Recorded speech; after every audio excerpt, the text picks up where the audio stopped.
Model test প্রোগ্রামে ভর্তি হবো কিনা।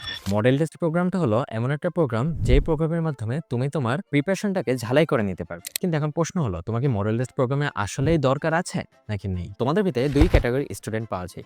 এক ক্যাটাগরি স্টুডেন্ট হলো যাদের অলরেডি সিলেবাস 100% কমপ্লিট অথবা 70 to 80% কমপ্লিট হয়ে গেছে।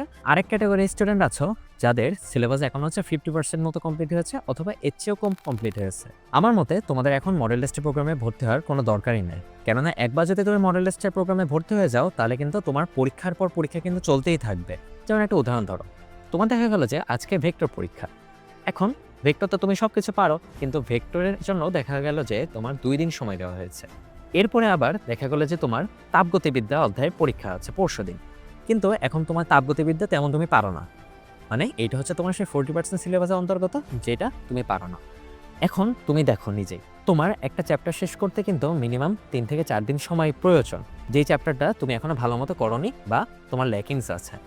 কিন্তু তুমি যদি এই মডেল টেস্ট প্রোগ্রামে যুক্ত হয়ে যাও তাহলে দেখবে যে তুমি ভেক্টরের মতো একটা চ্যাপ্টার যেটা তুমি আগে থেকেই পারো সেটার জন্য 2 দিন করে টাইম পাবে বা 1 দিন টাইম পাবে। আবার তাপগতিবিদ্যার মতো চ্যাপ্টার যেটা মনে করো যে তুমি পারো না সেটার জন্য কিন্তু তুমি 1 দিন বা 2 দিনের বেশি সময় পাবে না। এখন তুমি নিজেই বুঝে নাও, তুমি কি তোমার সিলেবাসটাকে ঠিকমতো কমপ্লিট করতে পারবে মডেল টেস্টে ভর্তি হলে? এইভাবে মডেল টেস্ট 1 মাস বা 2 মাস মতো হয়ে যাবে, তখন দেখবে যে তোমার যেগুলো ল্যাকিং ছিল সেগুলো ল্যাকিংসে রয়ে গেছে, আর যেগুলো তুমি আগে থেকে পারতে সেগুলো এখনো পারছো।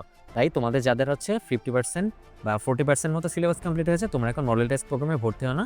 তোমরা আগের জোর দাও যে কিভাবে তোমরা তোমাদের এই ল্যাকিংসটাকে ফিল করবে, এবং এরপরে তোমাদের ল্যাকিংসটা ফিল হওয়ার পরে তোমাদের একটা ফাইনাল মডেল টেস্ট হয়। এগুলো উদ্ভাসে হয় অথবা এসিএসএ বিভিন্ন জায়গায় কিন্তু আলাদা মডেল টেস্ট প্রোগ্রাম লঞ্চ করা হবে, ঠিক আছে? তো তোমরা চাইলে তোমাদের এই ল্যাকিংসগুলোকে কমপ্লিট করে তোমরা ওই সময়ে মডেল টেস্ট প্রোগ্রামে যুক্ত হতে পারো, এতে তোমরা উপকৃত হবে।